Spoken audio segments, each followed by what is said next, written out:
Here's to whiskey kisses, the peaty taste of sin.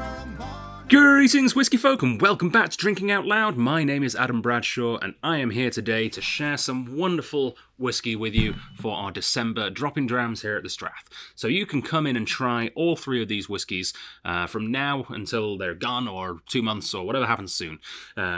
And what's more, because it's Christmas, we're giving them all away for free. The samples, not the bottles. So if you want to come in and try the Singleton, Singleton of Dufton 12-year-old, the Oban 14, or the Talisker 10, you can come and have a wee sample here at the Strath at, whenever you like, really.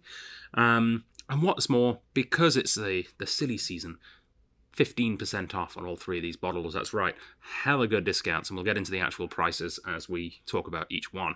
So, why these three? Why are we doing this?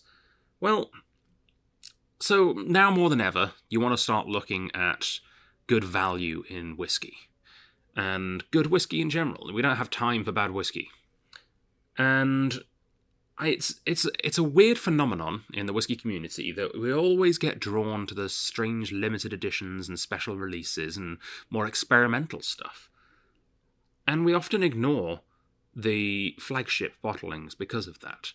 And sometimes the flagship bottlings are some of the best expressions from that distillery. Ardbegg's a great example of that. I like the Ardbeg Committee release special editions. They're all really interesting, but I've yet to find a single one that I think is better than the Corryvreckan.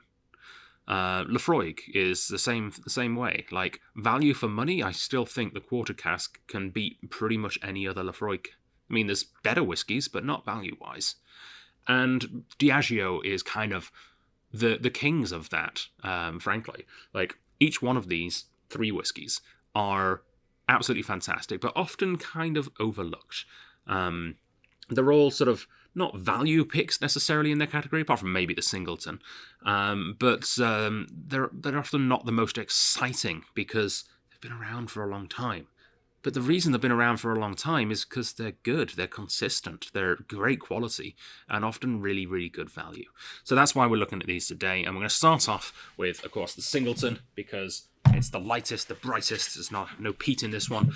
And it's fun whiskey. I find the bottle really satisfying. It fits in my hand really nicely. If you've got smaller hands, you might have trouble with this one, though. Although you can always just turn it sideways, I guess. Singleton, as a whiskey brand, is one of the best-selling single malt whiskies from Scotland. However, they are cheaters, because there's actually 3 different distilleries that make up the Singleton brand. This is the Singleton of Dufton, and that's, for some reason, the distillery that we get here. I'm not entirely sure why we get the Dufton. I think, if I remember correctly, I think the Dufton is actually the one that Europe gets. For some reason, BC gets as well. I think the rest of America gets the Singleton of Glendoolan. Is that right? I'm losing track of my Singletons. I know for a fact, though, my favourite Singleton is the Singleton of Glenord, and that's only available in Asia. Glenord is a freaking fantastic whiskey. It's also kind of the odd one out because it's a Highland and it's really waxy. It's kind of completely different in profile to the others. I'm not entirely sure why it's part of that same lineup, to be honest. But hey, it's part of the classic malt selection from Diageo, and they know what they're doing more so than I do. I'm just a whiskey seller. They're the biggest whiskey company in the world, so I'll listen to them on occasion. All right, so Singleton. There's a bit of information on the bottle. Whiskey from both Pedro Jimenez Oloroso seasoned casks and refill ex-bourbon casks. Hang on. Pedro Jimenez Oloroso? Is it Pedro Jimenez or is it Oloroso? Or is it casks that have had both of them in? So many questions. Pedro Jimenez Oloroso isn't a thing. It's either a Pedro Jimenez or an Oloroso. They're kind of very different styles of sherry. Anyway, on we go. And refill ex-bourbon casks have been hand-selected for their honey notes and nutty intensity. This is Dufton Distillery in Dufton Keith in Banffshire. Aged for 12 years, bottled at 40%. This is just a really good, solid value pick. People don't like me using the word cheap over here. Apparently cheap is an offensive term in North America. I can't help it. It's a good, cheap whiskey. This is inexpensive. It's not going to blow your mind, but for the price that it comes in at, it's very bloody good. All right, let's crack it open and revisit this thing. It's been a long time since I've had just the straight-up Singleton 12. I've got to be honest. The other two, the Talisker especially, I've had a little more recently. I had the Talisker in an airport. It's one of those whiskies where you find everywhere. Hence why people overlook it. Singleton, yeah, it's been a long time since I've had the regular Singleton 12. Not since the new packaging, actually, I think. Yeah, you can kind of see from the hue of the whiskey that it's got that nice orangey hue that makes it feel like it's got sherry and bourbon influence. Oh, man, that's a great nose. Yeah. I like that the lid's blue as well. You take the foil off, it's still blue. Dibba-dee-dabba-die.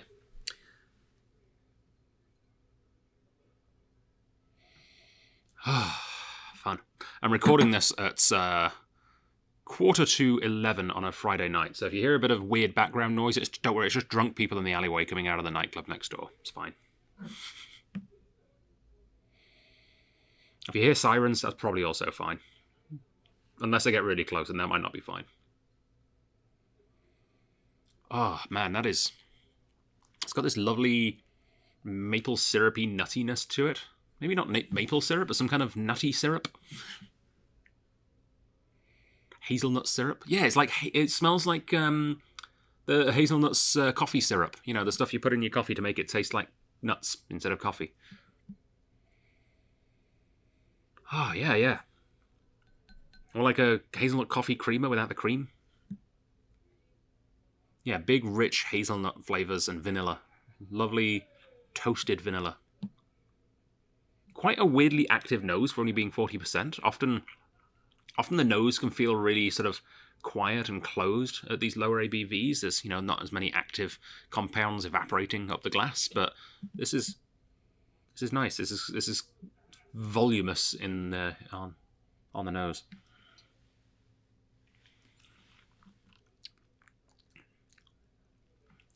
Solid, really easy drinking.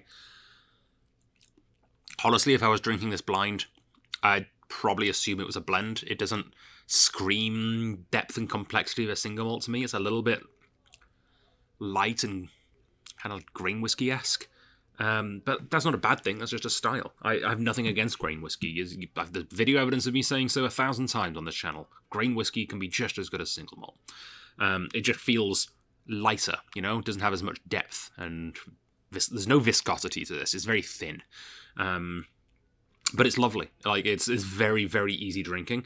This is a great whiskey to have in your cabinet for when you've got guests over who know you're into whiskey and want to try a whiskey, but maybe aren't quite ready for the Octomore and want something a little bit more approachable. Or maybe you want something that you're going to maybe have a Rob Roy or something, make a cocktail out of it.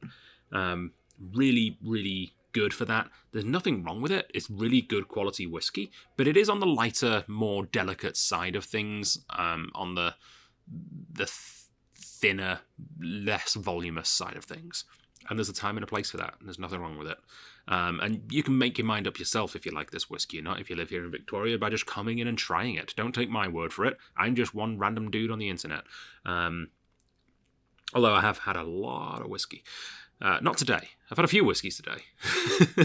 But across my career, I've had thousands of whiskies, so, I know a thing or two, but my palate isn't the same as yours. My experience, it will not be the same as yours, so come and try it for yourself, if you ever have the opportunity. If you don't have the opportunity, and you are in a place where you don't get to try whiskies before you buy them, and you're just looking to pick up a good bottle, if this is the kind of budget that you're looking for, there's nothing wrong with this whiskey. There's absolutely no reason not to buy the Singleton. If you like these kind of flavor profiles, if you like nuts and vanilla, and you want something with literally zero bite, this is a great whiskey. It's definitely like a perfect choice. There's very little I think you could find that you could say is wrong with this whiskey. People who drink a lot of whiskey, who are quote-unquote connoisseurs, will find it maybe a little lackluster.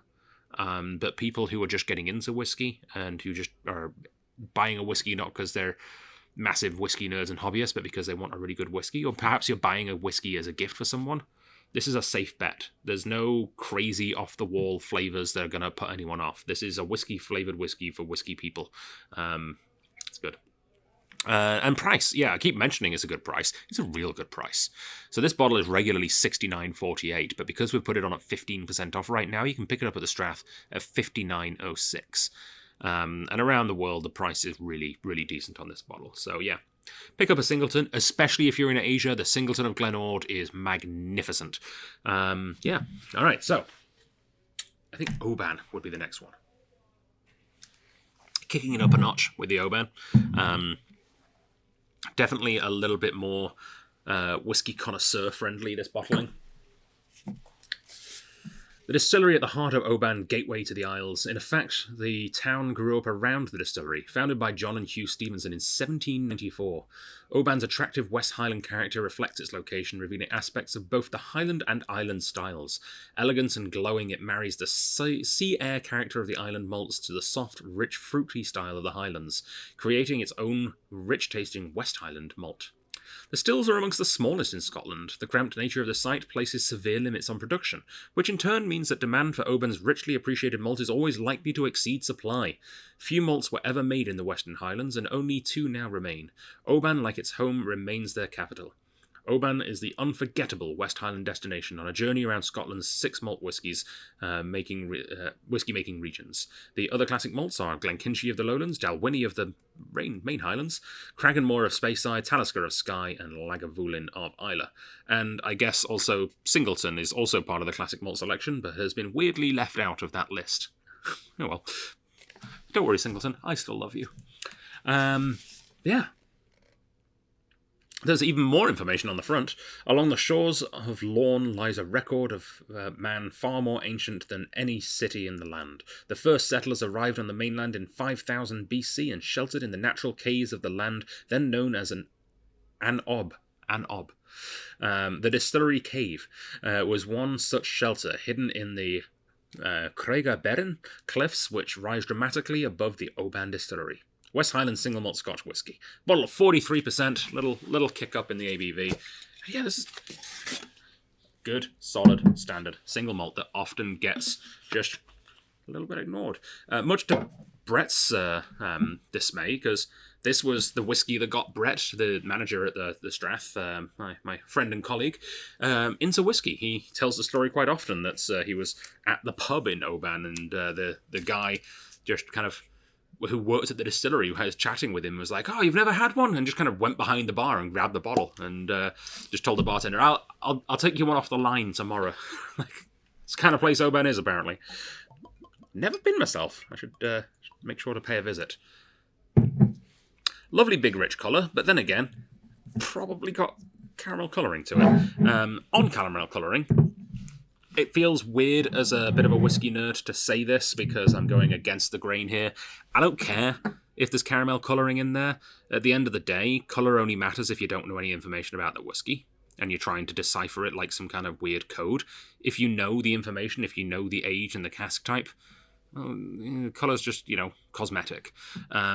And the vast majority of distilleries that colour their whiskey, they're not doing it out of malice. They're not trying to make you think a whiskey's going to taste a different way. They're doing it simply because they want consistency, because they are blending for flavour to make the flavour consistent, and sometimes that ends up meaning that batch to batch there's difference in the colour. I don't think Oban is outright trying to trick people. I think the flavour matches the colour for Oban. I just think they're looking to be consistent, and I can't really blame them for that. And also, frankly, I've done blind tests. There was a local distillery that did a session on this, which was really, really fun and interesting, adding quite significant amounts of caramel colouring to see if it adjusted the flavour. So I tried it with I think it was all the way up to like a 3% dilution or something. It was pitch black, and it really doesn't affect the flavour until you add a huge amount. If it looks like this, you won't be able to taste the caramel colouring. Absolutely, unless you are some kind of tasting prodigy, you won't know it's there. Like I said, I've had thousands of whiskies in my career. I couldn't taste the difference at all between the two whiskies. I tasted them blind in black Glencairn glasses, and then poured them out to see which one was the coloured one. I essentially just didn't even bother guessing which one the coloured one was, because I didn't think there was a difference. They tasted exactly the same. So does it matter? Well, I mean, it's a bit disingenuous. If push came to shove, I'd prefer a whiskey not to have colouring. Will it put me off buying a whiskey? Hell no. Will it put me off drinking a whiskey? Even less chance.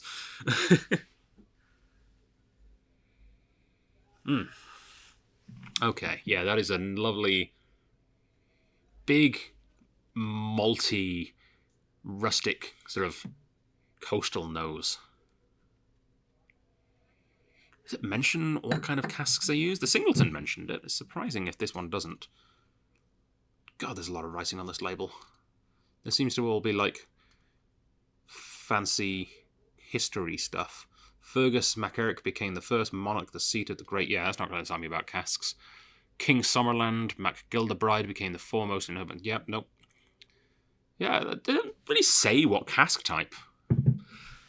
So, I mean, I was going on earlier about how the colour doesn't matter if you know the age and the cask type, but maybe I don't know the cask type. I'm sure I could look it up. It smells like a mix of bourbon and sherry. And a lot of these standard malts are, because that's how you get really big, rich, complex flavours, is by having more than one cask type. If I was to guess, I'd say majority bourbon, bit of sherry.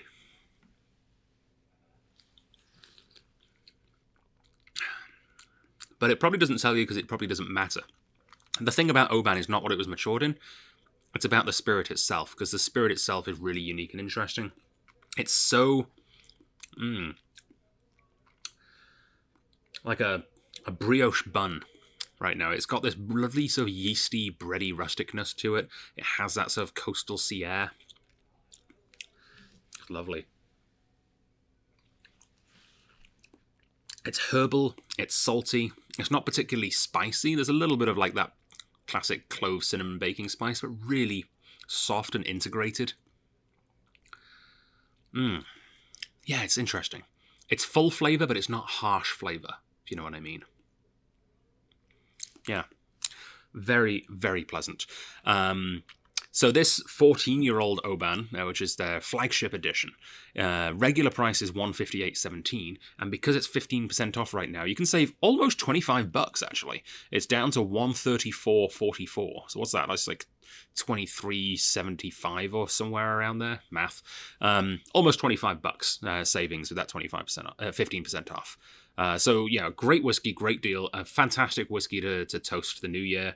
It's a great Hogmanay dram, great whiskey for a Christmas period, great gift. Again, Oban's not one of those whiskies where people who don't like peat are going to be put off, or people that don't like heavily sherry things are going to be put off. It's a very down the line, middle, safe whiskey to recommend or to buy as a gift. All right, so last up today is Talisker.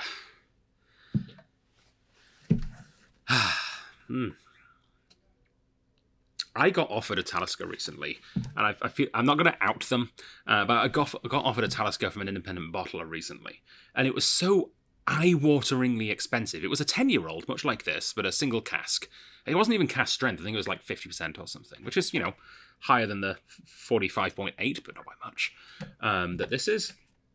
And it was just weirdly expensive. It was like, I think it was going to be like $500, I think, on the shelf. Why? What, in what world do you think I could sell that when, like, there's this? Like, and I tasted it. It was good. I wouldn't say it's better. It's different. I wouldn't say it's better than the regular one. So yeah, like I say, I'm not going to name names. I'm not going to speak out of turn. But it's one of the reasons that I jumped on board with the idea of teaming with our local representative for these guys on doing these as a Christmas thing, because I think there really is something to be said for how much flagship official bottlings from prominent distilleries get ignored. Talisker 10 is a great whiskey. I've not had it in a while myself. I think I last had it at the airport when I was on the way to Calgary a few years ago. It's been a while. Not as long as it had been for the Singleton. But yeah, it's not one I I have very often. So I am very excited to be revisiting it since the rebrand, which is a bit of a contentious issue locally, because someone who used to work for Talisker, who lives here in Victoria, again, not naming names, was very, very vocal about how much they disliked the new label. And I have to admit, I don't see the disdain. I don't see anything wrong with it. It's quirky, it's unique. I like that it's got the coastline.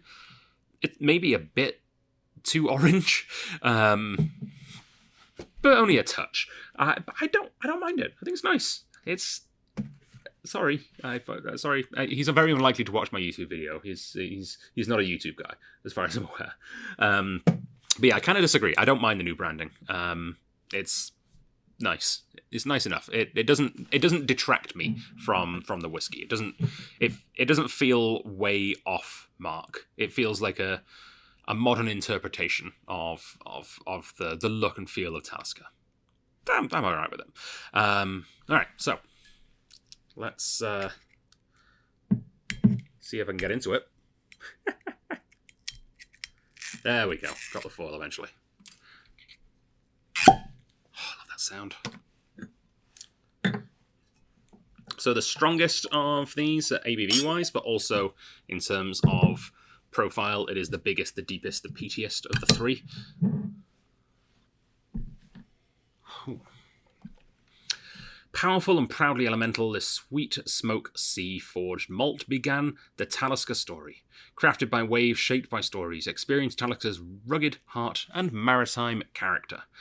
Made by the sea, from rugged coastlines and beastly storms to warming sunbeams and soaring skies, the Isle of Skye powers through our veins and invigorates our souls. Unpredictable elements meet untainted beauty to create a spirit as wild as our island, so raw, yet so refined.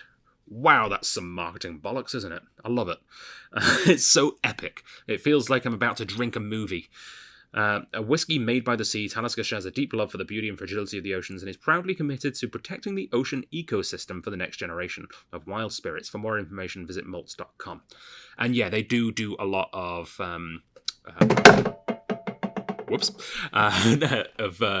eco work to protect the oceans. There's some limited editions that they do that they put a lot of money towards that as well.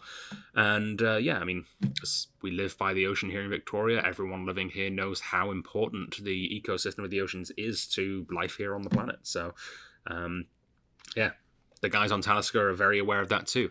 I always feel like here in Victoria, BC, we have a certain kinship to Scottish islands in that sort of, we're also, especially like places like Skye and Islay and places, and Mull, because we're also like a tiny island shoved away on the far west coast of a country that is far bigger than the rest of us.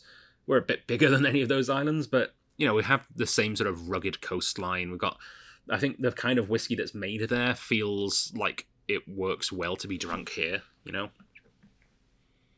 I could definitely see myself, if it wasn't illegal, I could definitely see myself putting some of this Talisker 10 in a hip flask and walking along like the Souk Wilderness Park and enjoying a few sips, or maybe along the oh god, what's that called? The thing that I've been really wanting to do and plan to do this year and never got around to it. That big trail that goes all the way up along like Souk and everything.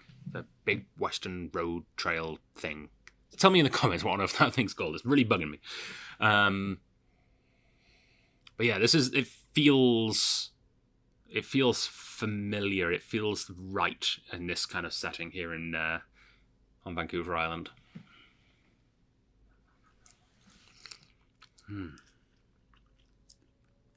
It's just a gorgeous, restrained yet prominent level of peat. Regal almost, you know? It has power, but it's not flexing it.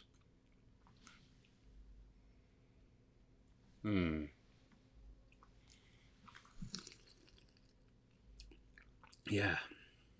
I mean, honestly, the marketing bollocks on the back is kind of on point. It does have that coastal waves crashing against the shore, smoky, like fishing boat kind of a big feel to it. It's not like it doesn't taste like, seafood, like a lot of Islay malts especially do. There's no, like, weird grilled mussels or anything. But it feels slightly salty, and it has that sort of almost like setting fire to driftwood, Yeah, I think flaming driftwood is probably the thing that the key note I'm taking away from the Talisker 10 today.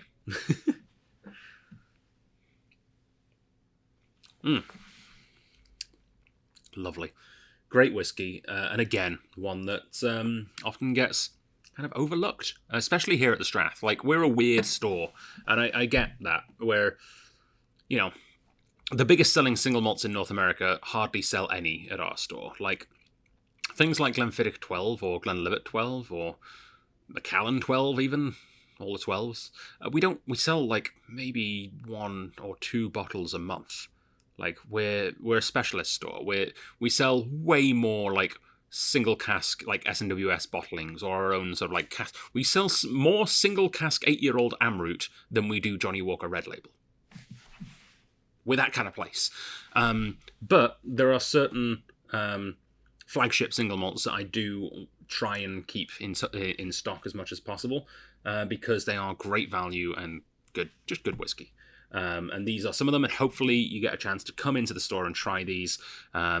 And yeah, whilst I'm telling you to come and try some whiskey, at time of recording, there's still some packages available for the Victoria Whisky Festival 2025, happening third weekend of January. Head to the Strath Liquor Store website, that's strathliquor.com, and you can pick up some packages. You do have to buy a package to be able to come to the big consumer tasting, they call it, on the Saturday evening, the big sort of free-for-all where you walk around with a glass and it's like a market. We do ask that we don't ask, we demand that you also buy tickets to some masterclasses, because frankly, as someone who's been to a lot of whiskey festivals now, the masterclasses are where it's at. Like, walking around with the glass, it sounds all fun, but you don't get as much of an experience, you don't get the memories and the takeaway as you do from the masterclasses. And it's what the vendors themselves come for. We don't get master distillers from distilleries halfway across the world making the trip out here just to pour you whiskey in a loud room and be able to have like 5 seconds of a conversation with you. They come over here so that they can sit down and tell you the story, the amazing tales of why their whiskey exists and why it's good. And that's what the masterclasses and the grand tastings are all about. So please do support the festival in the way that it actually makes sense. It's honestly, I would almost suggest that, like, the big tasting at the end is just the after party, almost. Like, the real festival is the masterclasses and the grand tasting. So hopefully I will see you there. I'm actually presenting both a grand tasting and a masterclass this year, so hopefully I'll see some viewers in the room there. And of course I'll be at the pop-up store. So if you are someone who watches these videos who's not actually here in Victoria, who is planning on coming out for the festival, come say hi at the pop-up store. I'd love to meet you. And there's several semi-regulars I know that sometimes watch these videos who I know but only get to see once a year. I'm really looking forward to catching up with you. Hopefully, fingers crossed, we'll be well staffed enough that I can actually disappear and take you up to the hotel room and have a couple of drams with you again this year. So yeah, Slansher, Merry Christmas. And a Happy New Year to one and all. And yeah, if you're thinking of raising a glass to ring in the new year, these 3 whiskies will do you no wrong. Slash, I'll see you there.